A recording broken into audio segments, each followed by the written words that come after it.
በስመ አብ ወወልድ ወመንፈስ ቅዱስ አሐዱ አምላክ አሜን። ንገባሪ ሰናያት መሐረን አምላኽ አብኡን ጎይታናን አምላኽናን መድኃኒናን ኢየሱስ ክርስቶስ ሰቲሩናን ረዲኡናን ዓቂብናን ተቐቢሉናን ራሪዩልናን ደጊፍናን ክሳዕ እዛ ሰዓት እዚኣ እውን ኣብፅሒና እሞ ነመስግኖ ኣለና። ሕጂ እውን ንዕኡ በዛ ቅድስቲ ዕለት እዚኣን ብኩሉ ዘመን ሂወትናን ፍጹም ሰላም ክዕቅበና ንኩሉ ዝመልኽ እግዚአብሔር አምላኽ ንለምኖ። ወጎይታና እግዚአብሔር ኩሉ እትመልኽ አቡን ጎይታናን አምላኽናን መድኃኒናን ኢየሱስ ክርስቶስ ልዕሊ ኩሉ ኩነታትን ምእንቲ ኩሉ ኩነታትን አውሽጢ ኩሉ ኩነታትን ነመስግነካ ኣሎና። ስለዝሰተርካናን ዝረዳእካናን ዝዕቐብካናን ናባኻውን ስለዝተቐበልካናን ስለዝራህራህካልናን ዝደገፍካናን ክሳዕ እዛ ሰዓት እዚኣ እውን ስለዘብፅሐካናን ነመስግነካ ኣሎና። ኦ መፍቀሬ ሰብ ካብቲ ሰናያትካ ንሓትትን ንልምን ኣሎና። ነዛ ቅድስቲ ዕለት እዚኣን ኣብ ኩሉ ዘመን ሂወትናን ንዓኻ ብምፍራሕ ብፍጹም ሰላም ክንፍጽሞ ሃበና። ኩሉ ቅንኣት ኩሉ ፈተናን ኩሉ ግብሪ ሰይጣንን ምኽሪ ክፉኣት ሰባትን ሕቡኡን ጉህዱን ዝኾነ ምልዓል ጸላእን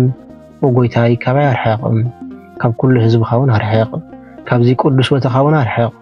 ኩሉ ሰናያትን ዘድሊ ነገር ዓድለና። ምኽንያቱ ንስኻ ኢኻ ተመንን ዕንቅርቢትን ኩሉ ሓይሊ ጸላእን ክንርግ ስልጣን ዝሃብካና። ካብ ኩሉ ክፉእ ኣድሕነናን ባልሃናን እምበር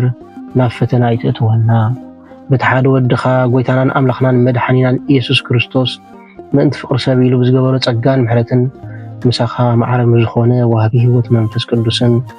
ክብርን ግርማን ውዳሴን ኣምልኾን ብሕብረት ምስኡናትካዩ ሎምን ኩሉ ሰዓን ንዘለዓለም ዓለም አሜን። ስለ ቃላቱ ስም እግዚአብሔር አምላክና በአና ብድኹማት ባሮቱ ይኽበር ይመስገን። እግዚአብሔር አምላክ በደልናን ኃጢአትናን ከይተመልከተ በድጋሚ በቃላቱ ክንጻናናዕ በቃላቱ ክንፍወስ በቃላቱ ክንሃድእ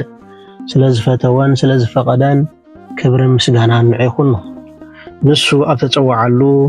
ካብኡ ዘይትፈለ ቅድስተ ቅዱሳን ንጽህተ ንጹሃን ኣቁራሪተ መዓት ናይ ሓዲስ ኪዳን ኩርቤል ዝኾነት ኣዲና ቅድስት ድንግል ማርያም ነቲ ኣማናዊ ዝኾነ መግቢ ህይወት ነቲ ኣማናዊ ዝኾነ መስተ ህይወት ስለዝሃበትናን ዝወለደትልናን ወዳ ጎይታናን መድኃኒናን ኢየሱስ ክርስቶስ ብዘፍቀራን ብዘኽበራን መጠን ክብርን ምስጋናን ንዓይኹና። ኩሎም መላእክት ነቢያት ሐዋርያት ጻድቃን ሰማዕታት እግዚአብሔር አምላክ ብዝሃቦም ክብርን ማዕርግን ይኽበሩን ይመስገኑን። ዝኸበርኩም ህዝበ ክርስቲያን ከመይ ኣለኹም ከመይ ቀኒኹም?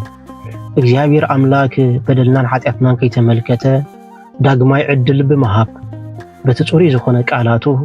በቲ ህያው ዝኾነ ቃላቱ ክንጸናናዕ ክንፍወስ ክንሕደስ ክንበርትዕ ስለዝፈቀደን ስለዝፈተወን ብድጋሚ ክብርን ምስጋናን ኣምልኾን ውዳሴን ስግደትን ንዕኡ ይግባእ። ናይ ሎሚ መዘራረቢ ኣርእስትና ምስጢር ውሽጣዊ ሰላም ዝብል እዩ። ሎሚ መብዛሕትና ሲኢናዮ ዘለና ውሽጣዊ ሰላም እዩ። ሎሚ ንመብዛሕትና ተሓቢእና ዘሎ ውሽጣዊ ዕግበት እዩ።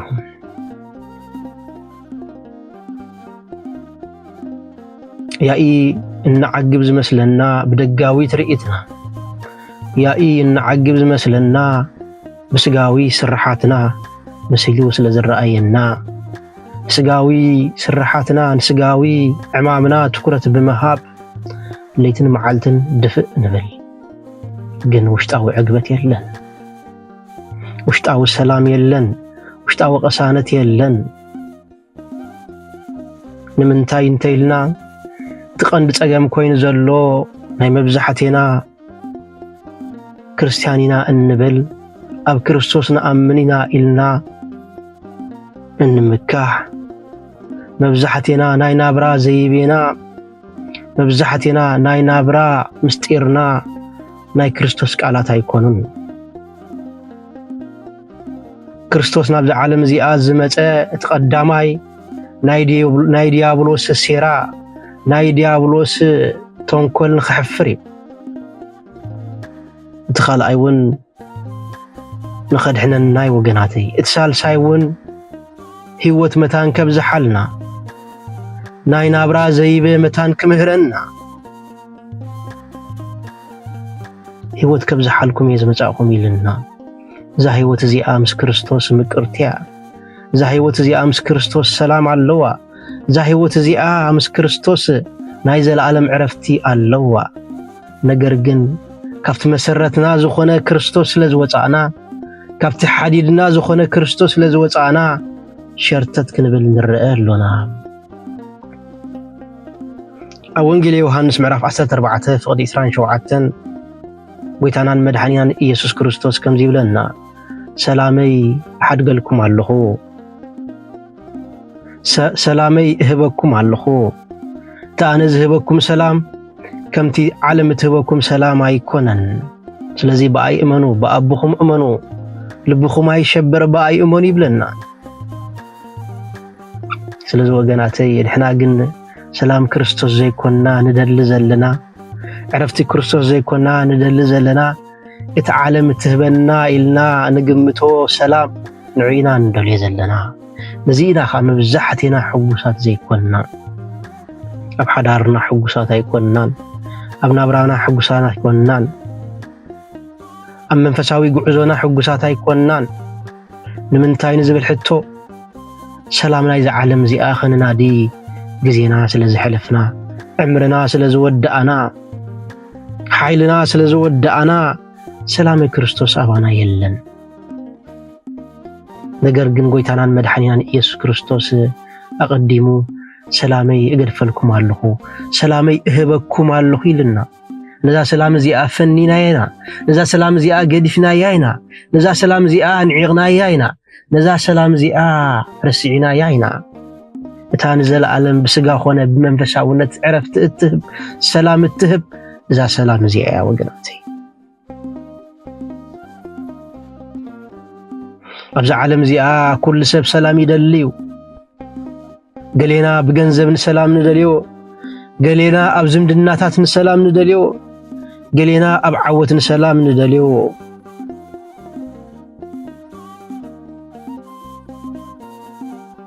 جنزب مسرخبنا زمد الناتنا مسام حيشنا عوت مستقوانات أفنا نقرقن حجون سلام يلن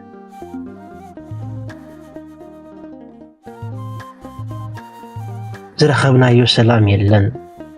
نمنتاي انتيلنا مخنياتو تحققنا سلام تحققنا وسطاوي سلام كاب عالم يمصئنيو تحققنا وسطاوي سلام كاب زغو زخونه ناي عالم نابرا زمصئ ايكونن تحققنا وسطاوي سلام كاب كريستوس يزمصئ سلز وقناتي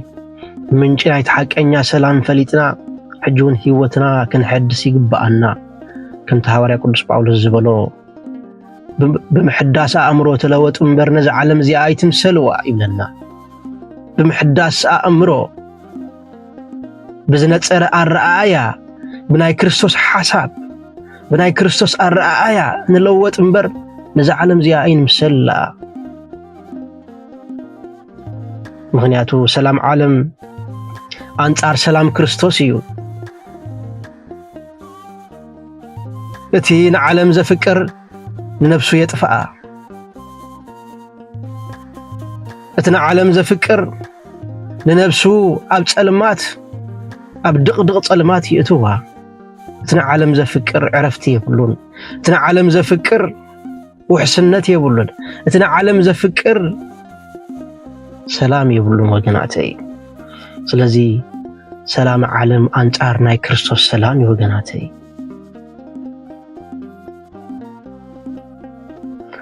نايز عالم زي سلام جزياوي أب كونتاتي زمركوس شجر مسمت أجنا يتأف أب قداماوي نجارات استمركوس أيو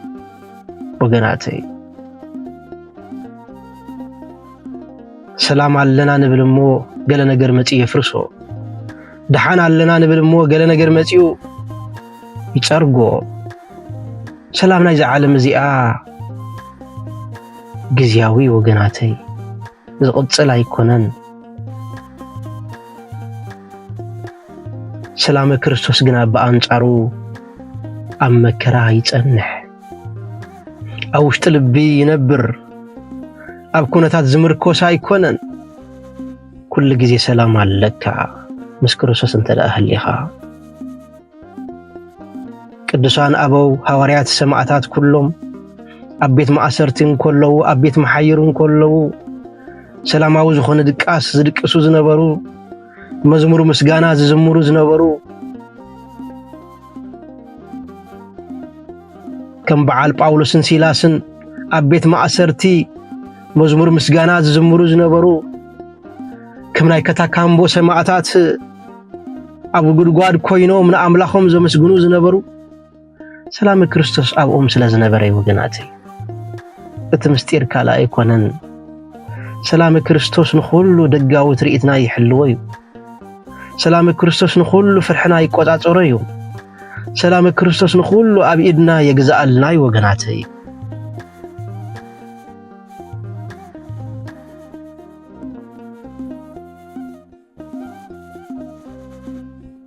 ስለዚ ወገናተይ ንምንታይና ሰላም ንስእን ዘለና ንምንታይ ሰላም ዝሓርመና ዘሎ ክነስተውዕል ይግባአና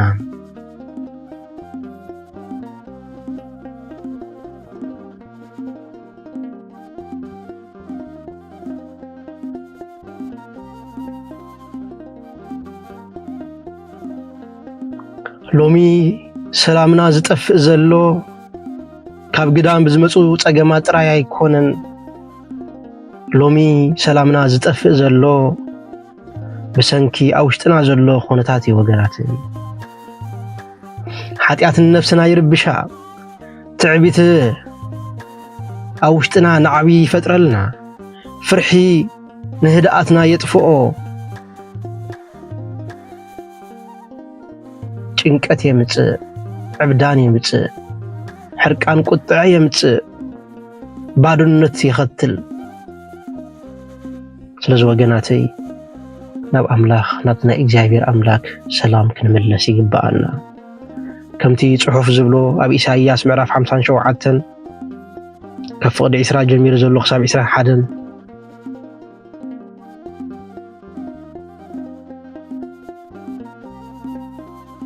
እቶም ረስያን ግና ከምቲ ዝናወጽ ባሕርዮም ክሃድእ ኣይክእልን እዩ እሞ ማያት ጭቃን ርሳሓትን ይወጽእ እቶም ረስያን ሰላም የብሎምን ይብል ኣምላኽ ስለ ቃላቱ ስም እግዚአብሔር ኣምላኽና ዝኸበረን ዝተመስገነን ይኹን ስለዚ ውሽጣዊ ሰላም ዝጅምር ነፍስና ናብ ኣምላኽ ምስትምለስ ወገናተይ ውሽጣዊ ዕግበት ዝጅምር ነፍስና ናብ ኣምላኽ ምስተቐርብ ወገናተይ ካልእ መፍትሒ የለን ካልእ መዋጽኦ የለን ካልእ መድሃኒት የለን ወገናተይ ተሐቀኛ ምስጢር ሰላም ምስ ኣምላኽ ሕብረት ምግባር እዩ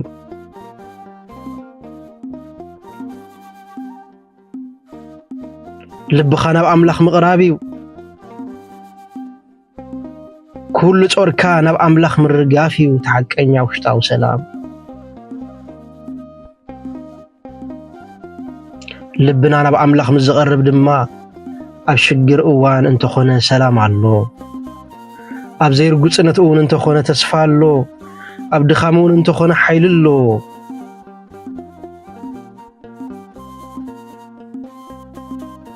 ቅዱሳን ሰላም እንሃድኖ እንባርሮ ነገር ከም ዘይኮነ ይምህሩና ምስጢር ሰላም ኣብ ቅድመ ኣምላኽ ክንነብር ከለና እንረኽቦ ዕረፍቲ ወገናተይ ስለዚ መብዛሕቴና ውሽጣዊ ሰላም ሓሪምና ኣሎ ውሽጣዊ ዕረፍቲ ተነፊግና ኣሎ ናብ ኣምላኽ ምስ ንቐርብ ግን ኩሉ ነበርያ ነበረ ክኸውን ወገናተይ ስለዚ ውሽጣዊ ሰላም ንምርካብ ናብ ኣምላኽ ብዘይ ቅድመ ሁኔታ ብዘይ ምኽኒት ናብ ኣምላኽ ንቕረብ ውሽጣዊ ሰላም ስሕበት ኣይኮነን መንፈሳዊ ስራሕ ወገናተይ كم نفعنا وتهدرنا كريستوس وتهدر كوينا مس كريستوس كنملالس يقبأنا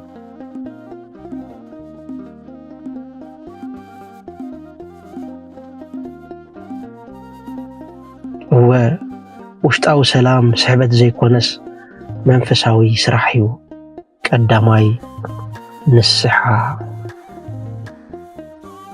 صوري لبي سلاماو نفسي يمصيو صوري لبي سلاماويت نفسي يفطري وغناتي نوزازي نتكبيت صور حاتيات يوغديو سلازي بنسحا ناب املاخنا نقرب لومي اذا ارست زي እንዳተረፈ ይخيዳሉ ተነስሑ ዝብል ካህን ተነስሑ ዝብል መምህር እንዳጠፈ ይخيዳሉ ወገናተይ ተቀዳማይ ሰላም ንረኽበሉ ተቀዳማይ ዕረፍት ንረኽበሉ ተቀዳማይ ውሽጣዊ ዕግበት ንረኽበሉ ነገር እንተሐልዩ ሓደ ካብቶም መንፈሳዊ ስራሕ ተቀዳማይ ንስሓይ ወገናተይ እትኻልኣይ ድማ ጸሎት እዩ ጸሎትና አእምሮና ይሁድኦ ምስ አምላኽ ካ ይራኸበና ይወገናተይ ነዊሕ ጸሎት ዘይጸለና አይንበል ዓሚቕ ጸሎት ዘይጸለና አይንበል እግዚኦ መሃረነ ክርስቶስ ትብል ጸሎቱን እኽልትያ ወገናተይ ነዚኣ ብርድኢትን ብምስተውዓልን ደጋግማ ድሓር ድማ ናፍዝሓ ዝነውሕ ጸሎት ክንሓልፍ ኢና ክንሰጋገር ኢና ወገናተይ طعمو مستردأنا مقرتو مستردأنا نابو خنسغاغرينا وغناتي إذا ጸሎት እዚ ቀሊል ጸሎት አይኮነን ከምቲ አቤማን ጎይታ ኮይኑ ወጎይታይ መንግስትኻ ምስትመጽ ዘክረን ዝብል ጸሎት ዝመሳሰል ይወገናተይ ካለ ጸሎት አይጸለየን ካለ ዓሚቕ ጸሎት አይጸለየን ትሽፍታ ወጎይታይ ኣብ መንግስትኻ ዘክረኒ بمنجستها مستمتع ذكرن بلو نحنا ون أم مسكلنا إذا عالم زي أكن هلو نخيل خوينا عقلنا تبيبنا عالم وطيرة أم مسكل كم زرقح جرا أسيرات النقد خون تخيليا سلازي نزولة تزنت الليو وقويتاي بدحني يسوع كريستوس محارني أي تمنني ندابلنا نصلي يقبعنا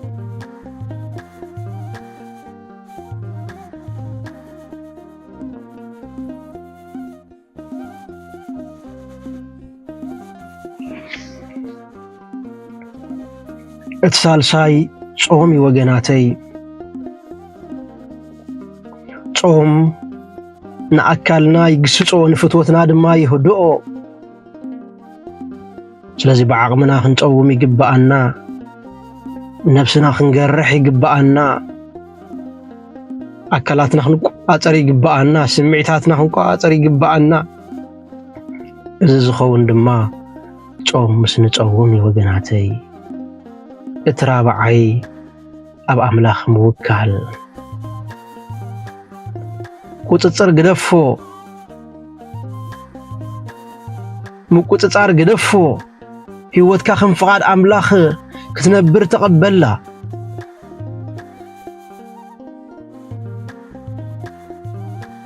هو ከም ፍቃድ አምላኽ ክንነብር ምስ ንጅምር ሽዑዩ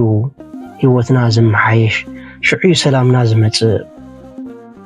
سلازي ابا املاح توكل كل نجرات كان املاح احلف كحب كاب قططرو زخونه كاب قططرو وصاي زخونه ولا حدا نجر يلن سلازي مقططار غدفو مصبصاب غدفو فقاد እግዚአብሔር املاك يخون يلكا نبر كم فقادو يخون يلكا نبر اب املاح توكل اب املاح امن اب قالو امن اب تسفاتاتو امن اب زلالماوي كيدانو امن ስለዚህ ካብናትና ቁጥጥር ካብናትና ጸብጻብ ካብናትና ራእይን ዕላማን ወጪና አብና እግዚአብሔር አምላክ ፍቃድ ክንነብር ይግባአና ከም ፍቃዱ ይኹን ክንብል ይግባአና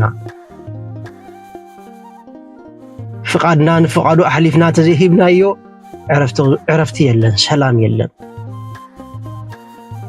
ምክንያቱ ብዘይ በአይ ወላ ሓንቲ ክትገብሩ ይትኽእሉን ኢኹም ስለዝበለና ስለዚህ ከም ፍቃድካ ይኹን ንብል እተሓሙሻይ ድማ ስቕታን ህድኣትን ወገናተይ ምስጢር ውሽጣዊ ሰላም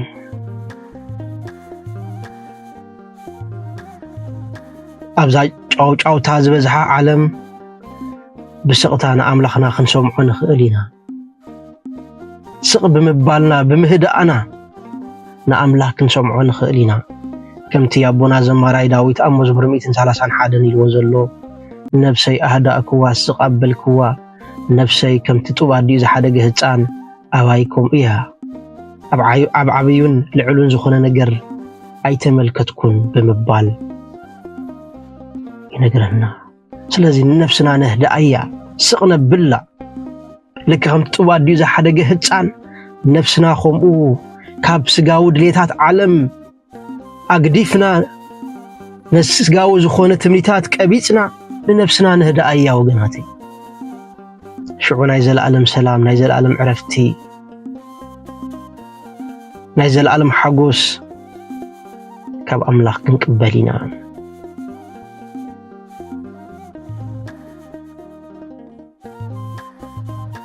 ከምኡውን ውሽጣዊ ሰላም ማለት ወገናተይ ፀገም ዘይብሉ ናብራ ምንባር ማለት ኣይኮነን ኣብዚ ኸይንደናገር ቤተክርስትያን ስለ ዝተመላለስካ ገዳማት ስለ ዝኸድካ ቅዱስ ቁርባን ስለ ዝቆረብካ ንስሓ ስለ ዝተነሳኻ ጸሎት ስለ ዝጸለኻ ስቕ ስለ ዝበልካ መከራ ካባኻ ይርሕቕ ማለት ኣይኮነን ፈተና ካባኻ ይርሕቕ ማለት ኣይኮነን ውሽጣዊ ሰላም ማለት ፀገም ዘይብሉ ናብራ ማለት ኣይኮነን እንታይ ደኣ ኣብ ግዜ ህበቡላ ዕረፍቲ ኣብ ግዜ ጸልማት ብርሃን ይኾነልካ ማለት እዩ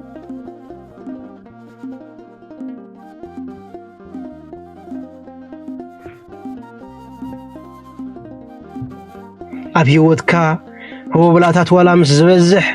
ከይተረፈ ሰላምካ ይበዝሕ ኣብ ህይወትካ መከራ ምስ ዝኸቡኻ ሰላምካ ይበዝሕ ኣብ ህይወትካ ፈተናታት ምስ ዝበዝሕ ብኡ መጠን ድማ ሰላምካ ይበዝሕ ምክንያቱ ጎይታናን መድሓኒናን ኢየሱስ ክርስቶስ ከምዚ ኢልና ኣሎ ካብ ዓቕምኹም ንላዕሊ ዝኾነ ፈተና ኣይክህበኩም እየ ነቲ ፈተናኹም ምዋፅኦ ገይረ ኣዳልየልኩም ኣለኹ ብምባል ይነግረና እሙን ዝኾነ ቃል ኪዳን ወገናተይ እዚ ስለዚ ውሽጣዊ ሰላም ዝበሃል ካብ ማዕበል ምህዳም ዘይኮነስ እንታይ ደኣ ኣብቲ ማዕበል ምስንፋፍ ማለት እዩ ወገናተይ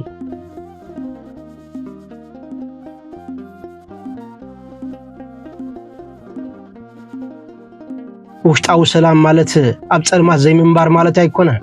እንታይ ደኣ ኣብቲ ውሽጢ ጸልማት ሽምዓ ምብራህ ማለት እዩ ወገናተይ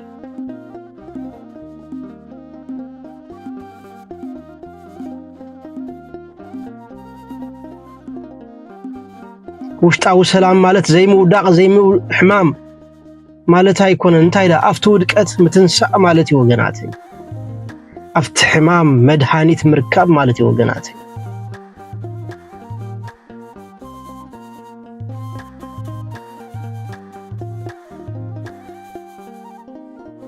ስለዚህ ክቡራትን ኣሓተይን ልብና ዕረፍቲ ዘይብሉ እንተኾይኑ ኣእምሮና ጭንቀት ዝመልኦ እንተኾይኑ ነፍስና ድማ ድኻም እንተተሰሚዕዋ ሰላምና ካብ ዓለም ኣይንድለዮ ናብ ክርስቶስ ንመለስ ምክንያቱ ምንጭ ሰላም ወሃቢ ዕረፍቲ ፈዋስ ልቢ ንሱ ጥራይ ወገናተይ እቲ ዘይናውፅ ሰላም እቲ ዘይበርስ እቲ ዘይጽምሉ ሰላም ምስ ክርስቶስ ኣምላኽና እዩ ዘሎ ናብኡ ንቕረብ በተን ዝዘርዘርናየን 5 ነገራት መንፈሳዊ ስራሕ ናብኡ ንቕረብ ወገናተይ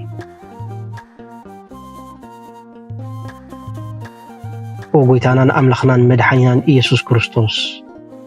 መስፍን ሰላም ኣብ ውሽጢ ልብና ዘሎ ህበላታት ኣህድእ ጭንቀትናን ፍርሕናን ምድንጋርን ኣወግድ ሓቀኛን ነባር ሰላምን ምእንቲ ክንረክብ ኣብ ቅድሜኻ ክንነብር መሃርና أبانا حديركا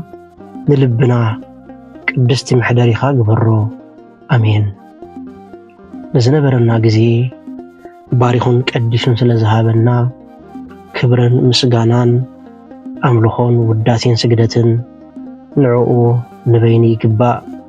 والسبحات لإجزي أبيهر